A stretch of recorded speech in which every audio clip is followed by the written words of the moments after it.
Hello and welcome. Kamusta kayong lahat dito mga kapatid kong star viewers? Ang reading po natin ngayon is, ikaw ang laman ng isipan ng taong ito. Narinig nyo yun? May dumadaan na eroplano. So this is like a long distance. Karamihan dito sa inyo ay nasa malayo. Or ang taong iniisip ka ngayon, or ikaw ang laman ng isipan ng taong ngayon is nasa malayo. There's a distance between you and this person. Alright?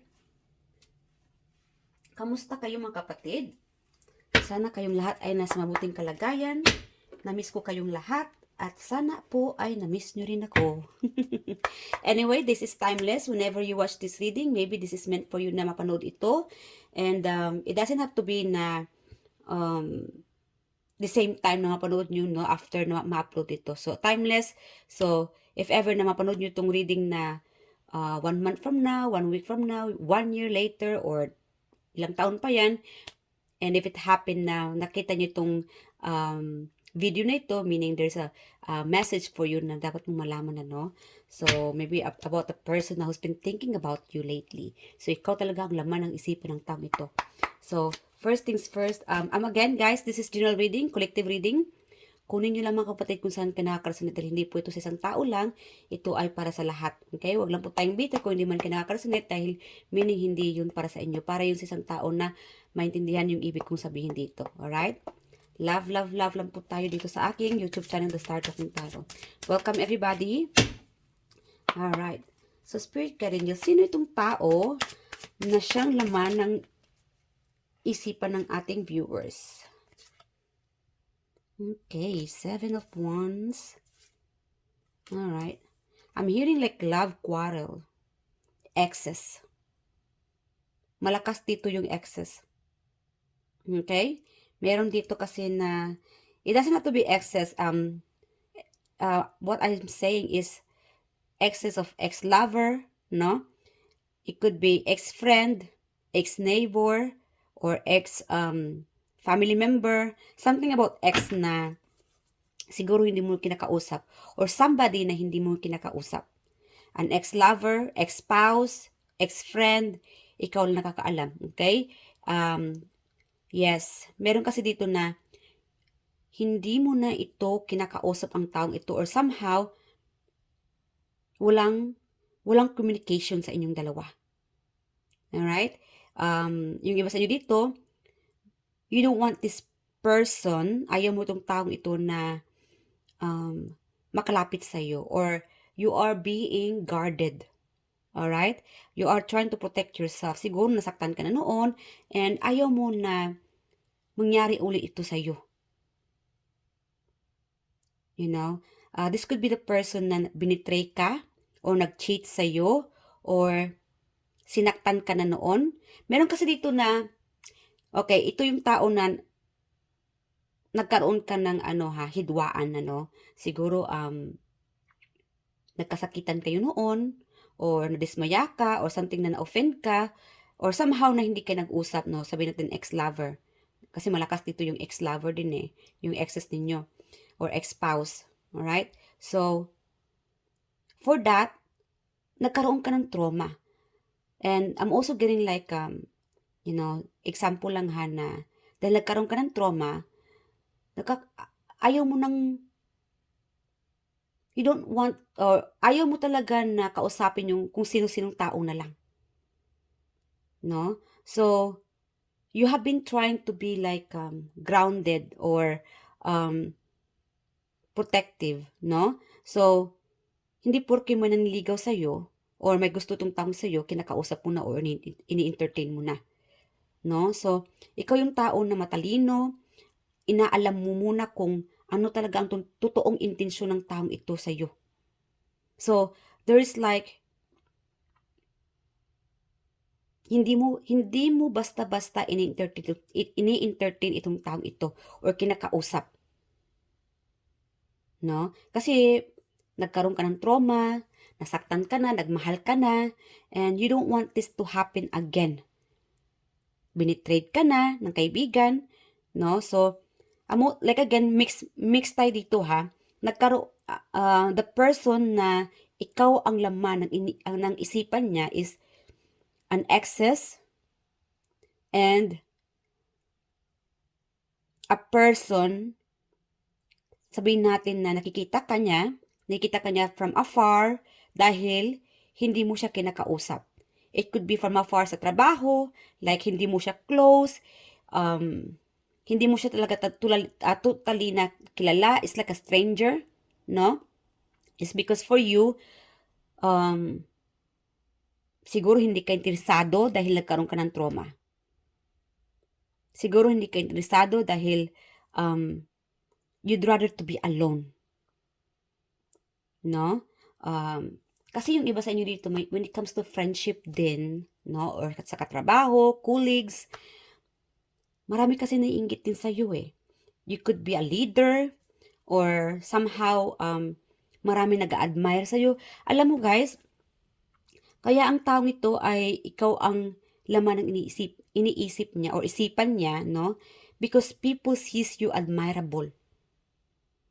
Kaya ina-admire ka rin niya. Yun nga lang, you don't let this person in. Hindi mo siya hinahayaan na kausapin ka, maging malapit sa'yo, or this person thinks na hindi mo siya kakausapin. But again, mix tayo dito. Meron kasi dito na there is love. I'm getting like this person's judging you. Very judgmental, I'm getting that. No? Kasi nakikita niya na ito si collective. Isnabera yan. Hindi yan makwento. Mapili yan kung sino yung gustong kausapin. Loner yan si collective. So, example lang yan ha. So, this is like a very judgmental for this person. Kaya ikaw ang laman ng isipan niya. Nakikita ka niya, this person sees you na admirable, maraming nakakagusto sa'yo, maraming nangliligaw sa'yo, a lot of people wants to be friends with you, to be near you, kaya lang, karamihan sa inyo dito is very, intuitive. Nasisense mo yung energy ng mga tao sa paligid mo. Kaya sa'yo, alam mo na may gusto siya, alam mo na iba ang intention niya sa'yo, nagkakaroon ka ng sense of something na you don't want this person na makalapit sa'yo ng basta-basta na lang. You know what I mean? Because you are following your intuition, your gut feeling, your vibe, no? Yeah. At yung iba naman sa dito, ready ka na. Meron kasi dito na alam mo magbabalik siya. Pagdating sa iba naman to, when it comes to ex, okay, it's like, kung babalik ka pa, patay ka sa akin. I'm getting that energy na kung babalik ka pa, patay ka sa akin. Whatever it is, ikaw lang nakakaalam. Kasi ready ka. Ready ka para, anong tawag doon? Para manapak? Very strong message here.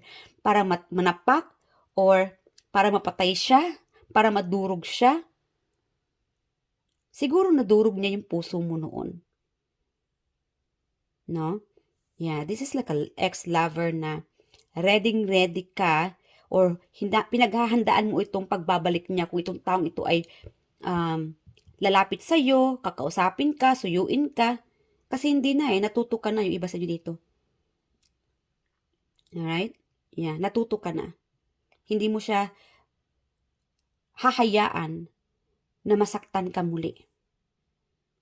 Although, maraming nangliligaw sa'yo, but you'd rather to choose to be alone. Or, you'd rather to choose, mas pipiliin mo, this time, I'm getting like this time, alam mo na kung ano ang dapat gawin. Kasi natuto ka na.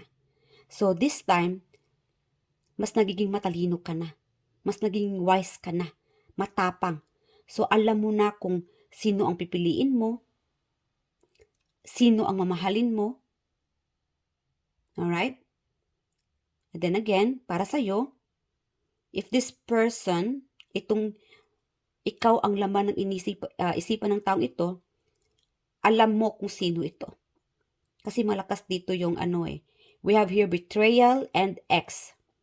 Siguro nag-cheat itong taong ito sa'yo.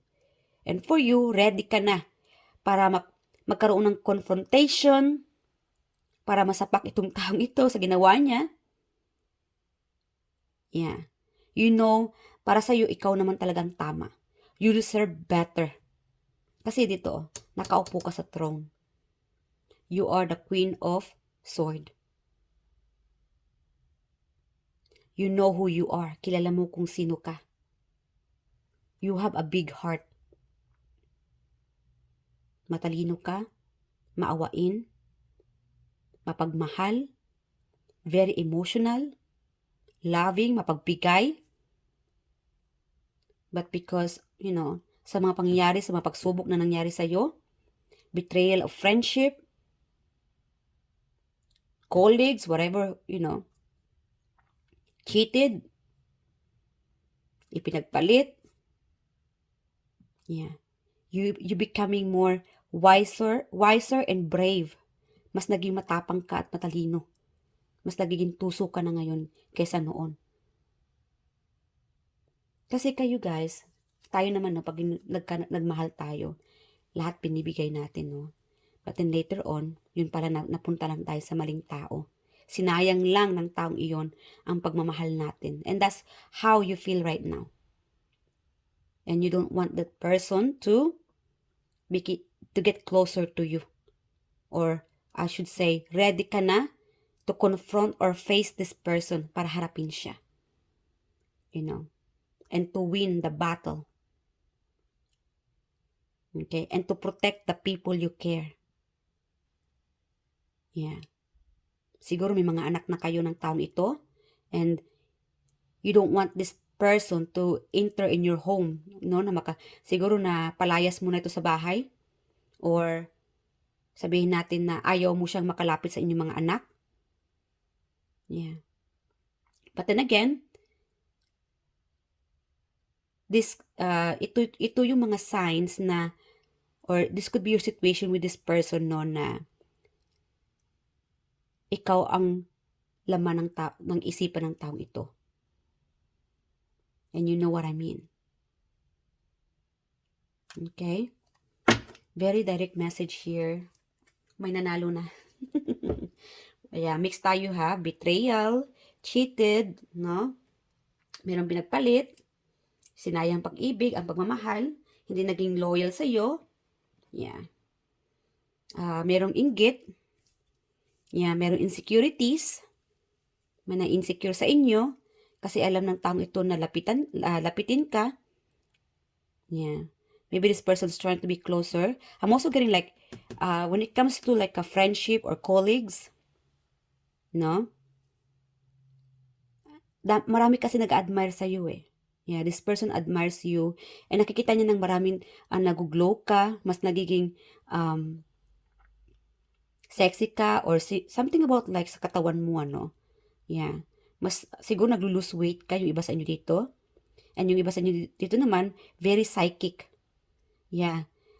Hindi ka basta-basta nakikipagkaibigan sa mga tao na alam mo mismo, intuitively, energetically, nasisense mo kung ano yung intensyon ng taong ito sa'yo. And that's why you don't want to be friends or close to be this person.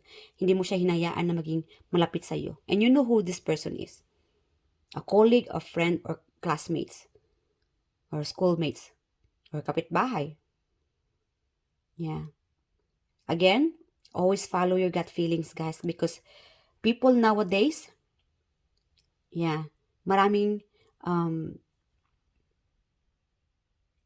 hindi naging totoo, no? Faking. Yeah. They're just like being in disguise to show you na mabait sila, mabuting intensyon, but then pag ang inggit na ang pag-usapan, they will just betray you anytime. Or ruin your name, no? Or pag-usapan ka ng hindi maganda. Or something like pinag-uusapan ka ng hindi maganda. Because, na, yeah, itong mga inggit, yeah, this person is kinda like, anong meron sa'yo, kung bakit ka pa rin nilalapitan ng mga taong ito. Siguro, I'm getting like, siguro this person, sinisiraan ka na niya nito sa mga tao sa paligid mo. Pero what effect? Because, kahit anong paninira niya sa'yo, nilalapitan ka pa rin ng mga tao sa paligid mo. Yung mga friends niya, friends mo pa rin. Yung mga colleagues niya, akala niya ay loyal sa kanya, loyal pa rin sa'yo. You are attracting so many people. Yeah. You have so many angels around you. You are protected.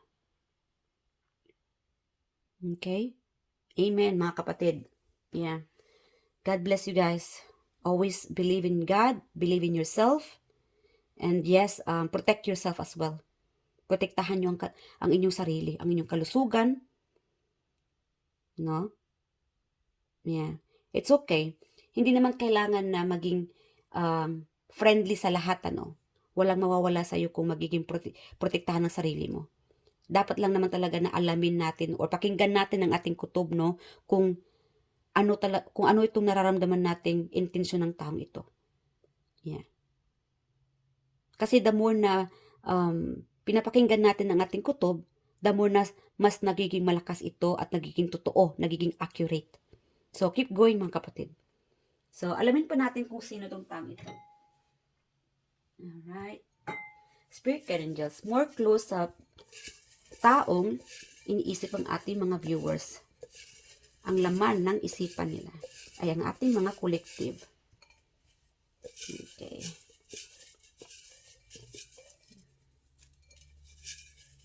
Clue.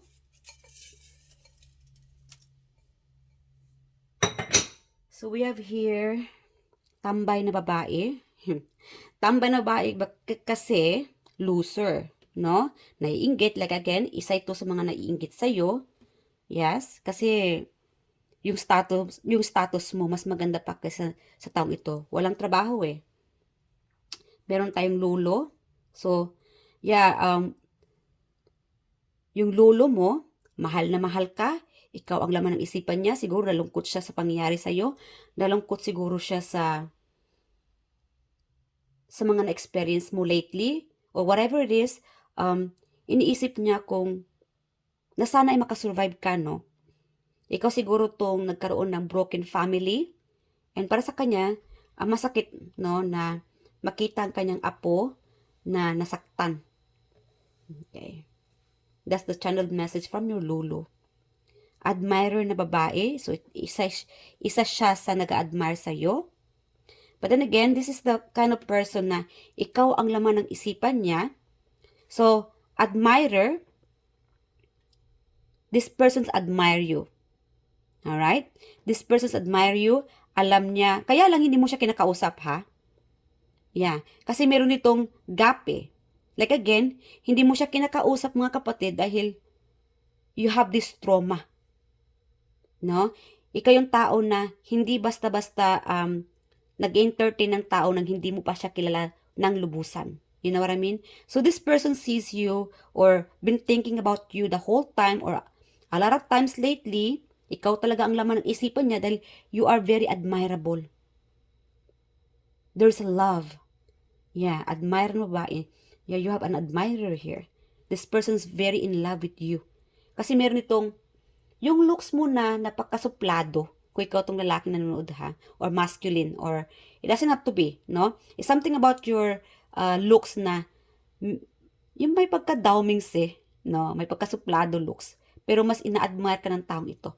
Kasi marami nag-admire sa'yo, and for you, parang nakikita ka lang niya na lagi nag-iisa, or siguro yung vibe mo na nakakatakot. Like again, parang daumings eh. But the more na naging ganyan ka, mas marami pa nag-admire sa'yo. Meron nang talagang tao na mahilig sa mga ganoon na ala daumings eh, ang looks, no, yung style, no, na napaka protective sarili. Hindi basta-basta nakikipag-friendly sa mga tao sa paligid. Yeah. So, okay, so this person admires you. So, crush na babae. Yes, so we have here crush na babae. Crush mo siguro siya, and yung crush mo na babae is also thinking about you. Kaya lang, I'm getting the vibe of takot ka sigurong i-approach siya or kausapin siya, or you just don't know what to say or what to do. Wow, I'm getting like, anong kanta na iyon? You don't know what to do, what to say, something like that. Whenever you are, I am, research nyo lang mga kapatid, and comment nyo lang dito yung kantang ibig kong sabihin. I think you know what I mean. Alright, kasi meron ditong pagka nakikita mo siya, nag-freeze yung, ang tawag doon, nag-freeze ka. Yung isipan mo, yung katawan mo, hindi mo alam talaga kung anong gagawin mo when you see your crush. Kaya, hindi mo siya nakakausap, or you just don't know what to say. Nag-freeze ka talaga. O, see, malakas dito yung ex na lalaki. So, your ex na lalaki been thinking about you, and you are ready to face this person to receive clarity, confrontation. So, we have here wife. Okay? So, your wife been thinking about you lately with so much passion, love, support, and respect. Pinsan na lalaki. So, we have here pinsan na lalaki. Alright. Somehow, okay, I'm getting the vibe of pinsan na lalaki. Siguro may pinsan ka na hindi mo kinakausap, somehow nagkaroon ka ng alitan, siguro nag-away kayo or something na nagkaroon ka ng gap or alitan. Yan ang nakukuha kong vibe na one of your cousin na lalaki been thinking about you lately. Alright? Or I'm also getting like, I'm hearing like worried also. Worried siya sa'yo. Whatever na pagsubok, no? Siguro may pinagdaanan ka ngayon, and your cousin, your family members been thinking about you, no? Okay, ang taong nasa isip mo ngayon, so, okay, so ang taong nasa isip mo ngayon is also thinking about you a lot. Siguro, like again, nasabi ko na kanina, you guys are very psychic, intuitive, and you are picking up that energy. Nakukuha nyo yung energy ng taong iyon. And somehow, naisip mo siya, naalala mo siya, and you guys are thinking each other. Okay? So, confirm ito mga kapatid, ang taong nasa isip mo ngayon is also thinking about you because you are picking up their energy of thinking about you. So, ex na babae, again, we have here confirmed exes, no? Ex na lalaki and ex na babae. Thinking about you getting closer, thinking about you na ano ang update sa Facebook mo, social media mo, or sa lifestyle mo ngayon, kasi meron itong binablock mo siguro siya or hindi mo na siya kinakausap completely. Again, completely walang communication, and this person thinking about you the whole time, or lately, ikaw ang madalas niyang iniisip, no? We have here nanay. So, your mother been thinking about you, worried. So, again, worried siya dahil marami ka siguro mga pinapagdaanan, or pagod ka, or siguro busy ka. I'm getting like your nanay. Guys, if you don't have enough, or siguro kung lately wala kang time makipag-bonding sa nanay mo, I'm getting like your nanay is sad or lonely. So guys, as a reminder, whenever time na especially maglagay talaga tayo ng oras para sa ating mga magulang, ano, whatever excuses we have, kung ano man yung mga excuses natin, busy sa trabaho, busy sa pag-aaral, busy sa ibang bagay, kailangan talaga maglagay tayo ng oras, because we have here, meron tayong lolo or nanay na it could be pinsan na lalaki as well. Okay? Siguro, okay, mix na kukuha kong energy. But again, unahin muna natin itong lolo or nanay natin, no? We should put time and effort. Kailangan maglagay talaga tayo ng effort or oras para sa ating mga magulang. Lalo-lalo na kung ikaw ay wala ng mga nanay or tatay, lolo na lang. Guys, please put an effort with these people. No? Because mahal na mahal ka nila.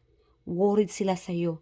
Meron kasi dito, nakakaramdam sila ng alone, no? Alone time, or nalulungkot sila. Okay? Siguro wala silang kausap or siguro hindi ka naglalagay ng oras para sa kanila. Please guys, whatever, how busy we are, we should put time and effort para sa ating mga magulang, sa ating mga lolo't lola, hanggat buhay pa sila. No? Huwag nating idaan sa mga busy tayo, sa mga ganong excuses, ano? Kasi at the end of the day, sa huli tayo din ang magsisisi. Kasi hindi tayo nagbigay ng oras. Wala na. Huli na ang lahat. So, wag nating hintayin na magiging ganito ang ating sitwasyon. Dapat talaga maglagay tayo ng oras. Kahit na anong busy natin sa buhay, dapat talaga maglagay tayo ng oras para sa kanila. Kasi they have been thinking about you. Wala silang masyadong alam para sa'yo. Wala silang alam sa mga pangyayari sa buhay mo. Kasi nakikita nila, busy ka palagi. Hindi mo na sila nakukontak o nakakausap. Wala masyadong news para sa'yo. But then again, mahal na mahal ka nila. And they are worried about you, thinking about you. And you know, they are very supportive. Sinusuportahan ka nila all the way. Mula pagkabata hanggang sa pagkatanda.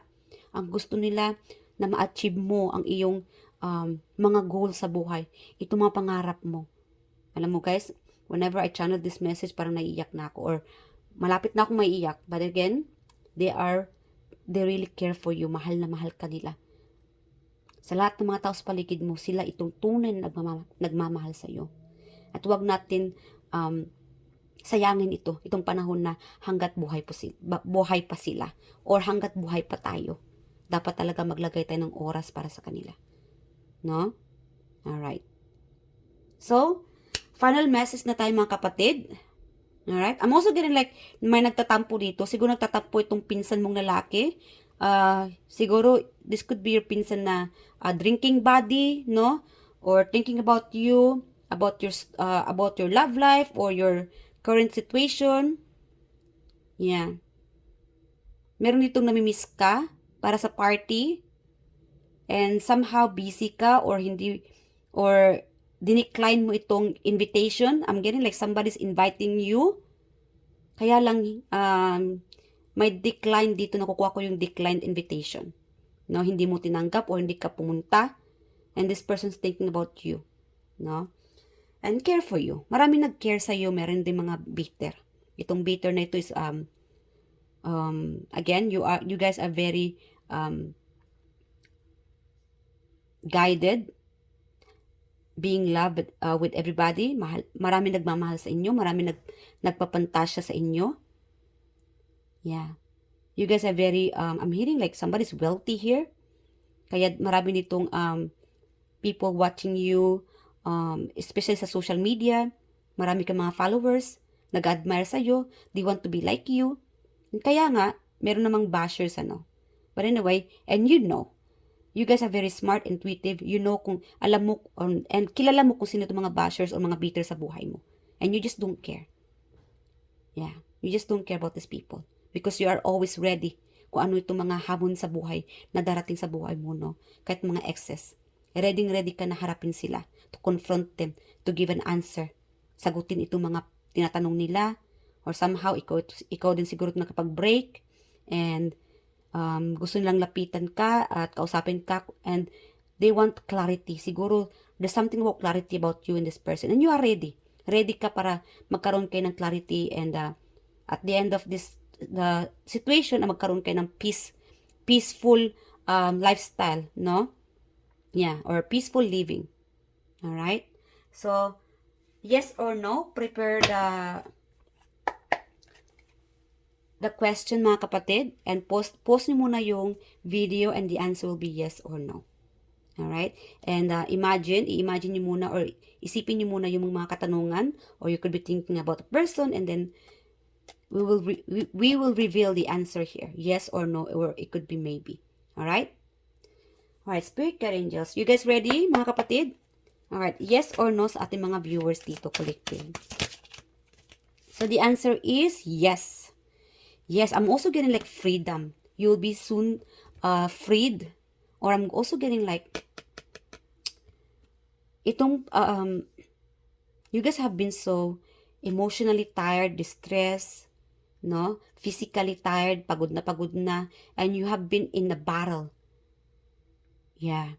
Marami kang mga taong pinuprotektahan, minamahal. Yes. And you are so tired. I'm getting like somebody wants to give up, guys. Keep fighting.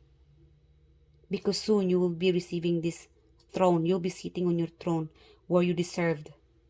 Deserve mo na ma-receive or ma-accept itong, it could be a love, an abundance of love, trust, loyalty, okay, success, yeah, or physically changes, yeah. Huwag kayong sumuko mga kapatid. Ipatuloy nyo itong laban na ito. And that's why these people has been thinking about you, admiring you, because you have been a lot. Marami ka ng pinagdaanan. Sa lahat ng pinagdaanan mong ito, mas nagiging matatag ka pa. Mas nagiging mapanlaban ka na, o ang tawag doon mapaglaban, or mapanlaban ka na. Lumalaban ka na. Yeah. You have this like a lioness or like a tiger energy inside you. Or it could be a dragon energy. Yeah. All right. Ongoing battle, battle weary, fatigue, drain of energy, nearly there, close to success, courage, persistence, perseverance, backbone, learning from past failure, gather your strength again. Marami na kayong natutunan sa mga pangyayaring ito. And for that, sa lahat ng mga pagsubok na nangyari sa inyong buhay ay naging mas matatag pa kayo. Huwag kayong sumuko mga kapatid. Ipagpatuloy nyo itong mga pagsubok na nangyayari sa buhay nyo ngayon. Sa pag-ibig, sa pamilya, sa inyong pangangatawan, mentally, physically, emotionally, and financially. Ipagpatuloy nyo ito and follow your gut feeling. Manalangin kayo palagi. And the God will provide you strength always. As again, a reminder mga kapatid, you have a lot of guardian angels watching you. Hindi ka nag-iisa. Marami silang nagmamahal sa iyo. Spiritually and physically. Alright? So hanggang dito na lang mga kapatid. Sana nag-enjoy kayo sa reading na ito. I love you guys. And please, mag-like naman sa reading na ito. No? Sana nagustuhan nyo itong reading na ito. And sa like na yun, na-appreciate ko po yun mga kapatid. No? So, I love you guys and I hope to see you guys in the next reading. And please leave your comment below what you think about this reading. At nakakatuwa po na mabasa yung mga komento nyo doon. Alright? So, I'll see you guys next time at mag-ingat po kayong lahat dito. Alright? And God bless you.